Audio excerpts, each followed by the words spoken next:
So hello everyone, welcome back to our YouTube channel mission knowledge. तो आज की video में हम लोग most important question for the SSC MTS करने वाले हैं।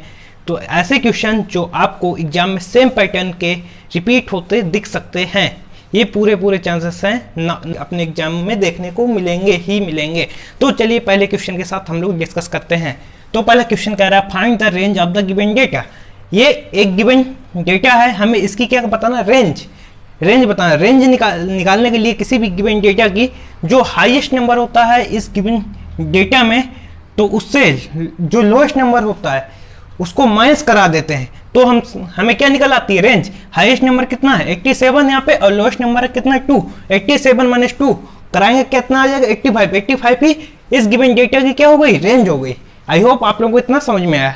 तो चलिए आइए नेक्स्ट क्वेश्चन की तरफ आते हैं।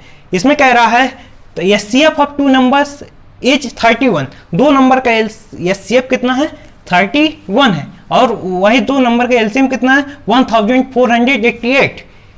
इफ वन नंबर इज 186, अगर एक नंबर 186 है तो दूसरा नंबर बताना है। तो उसके लिए सीधा फार्मूला होता है LCM into HCF equal to product of the numbers.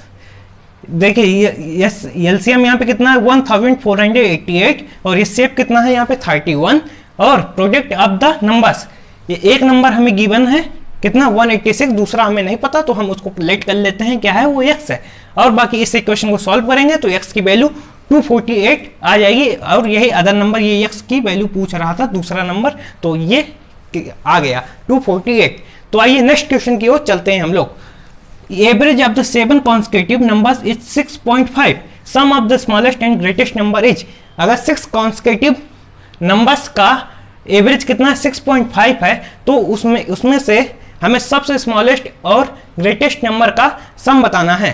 तो हम लोग लेट कर लेते हैं, एक नंबर x है, px1 px2 x3 dash x plus 6 तक होंगे नंबर्स, मतलब 7 नंबर्स। तो इसका मतलब क्या होगा, इसको ऐड कराएंगे, जो गिवन नंबर्स हमने ऐसे लेट किए तो आएगा 7x प्लस 21, क्योंकि ये x करके कितने होंगे 7 होंगे, और इसको 1 प्लस 2 प्लस 3 ऐसे प्लस 4 प्लस 5 प्लस 6 कराएंगे इज इक्वल टू कितना होगा 21 के बराबर। तो 7x प्लस 21, और कितने नंबर है टोटल 7, और उनका एवरेज कितना है 6.5। तो और इसको सॉल्व करा देंगे, तो सॉल्व कराएंगे यहाँ से x की वैल्यू आ जाएगी 3.5। तो स्मॉलेस्ट नंबर तो हमें पता चल गई, स्मॉलेस्ट नंबर है ये, और ग्रेटेस्ट नंबर क्या होगी x प्लस 6। तो स्मॉलेस्ट नंबर 3.5, तो ग्रेटेस्ट नंबर कितनी, x की वैल्यू है 3.5 प्लस 6 तो 9.5। 9.5 प्लस 3.5 को ही हमें ऐड कराना था, स्मॉलेस्ट नंबर और ग्रेटेस्ट नंबर को। तो कितना हो जाएगा 13 इसका आंसर हो जाएगा। आई होप आपको समझ में आया, और एक बार रिपीट करके देख लीजिएगा तो समझ में आ जाएगा। तो आइए नेक्स्ट क्वेश्चन की तरफ चलते हैं। ये एक सिंप्लीफिकेशन का क्वेश्चन है, इस तरह का सिंप्लीफिकेशन का क्वेश्चन आपको पूछा जा सकता है आपसे। तो उसमें हम लोग लगाते हैं बॉड मास का रूल। बॉड मास का रूल हम लोग लगाते हैं। तो सबसे पहले हम इसको कैसे सॉल्व करेंगे, हमें मुंह मतलब इसको सॉल्व करने नहीं बैठाना, आपको मुंह जवानी सॉल्व करना है। ऐसे कैसे, देखिए 3/4 ऑफ है, मतलब इंटू ऑफ को हम लोग सबसे पहले सॉल्व करते हैं, और ये ब्रैकेट के अंदर क्या इसको इंटू करा देंगे तो 2/1 हो जाएगा, तो मतलब 2/3, और इसको सॉल्व कराएंगे तो 10 - 2 एलसीएम लेके तो 8/5, और इंटू 3/2 प्लस 2/3। ठीक है, और इसको सॉल्व कराए, इससे ये कटा तो आया 1/2, इसको सॉल्व कराए इसको और इसको तो आया 12/5, और इसको प्लस 2/3, और बाकी इसको एलसीएम लेकर सॉल्व करा लिया तो 107/30 आ गया। आई होप आपको ये समझ में आया होगा।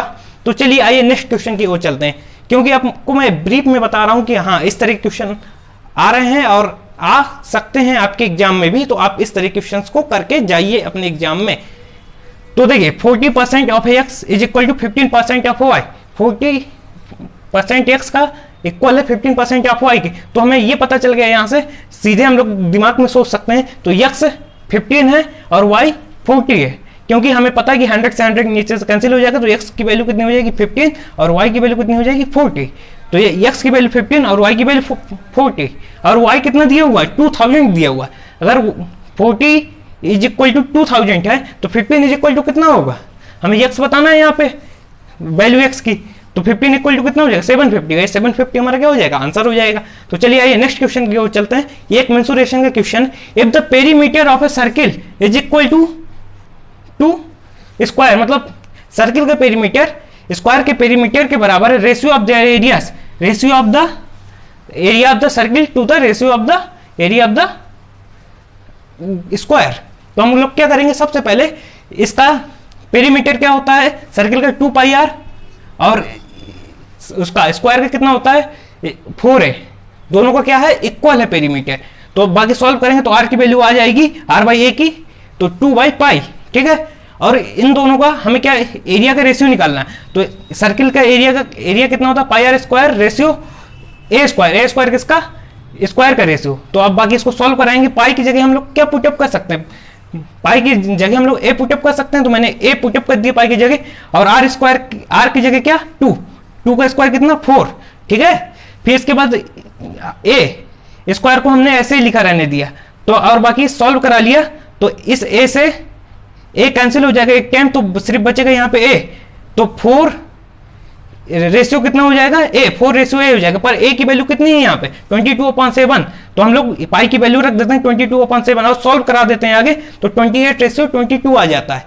और इसको और सिंप्लीफाई करेंगे तो 14 रेशियो कितना आ जाएगा 11, यही हमारा क्या हो जाएगा आंसर हो जाएगा। आई होप आपको ये 6 पूरे सवाल समझ में आए होंगे। अगर समझ में आया तो वीडियो को लाइक कीजिए, चैनल पे नए हैं तो चैनल को सब्सक्राइब कर दीजिए। तो चलिए मिलते हैं आपसे नेक्स्ट वीडियो में ऐसी इन्फॉर्मेटिव वीडियो के साथ। जब तक के लिए धन्यवाद। और बताइए आपको क्या चाहिए, कैसा कंटेंट चाहिए, तो कमेंट सेक्शन में बता दीजिएगा।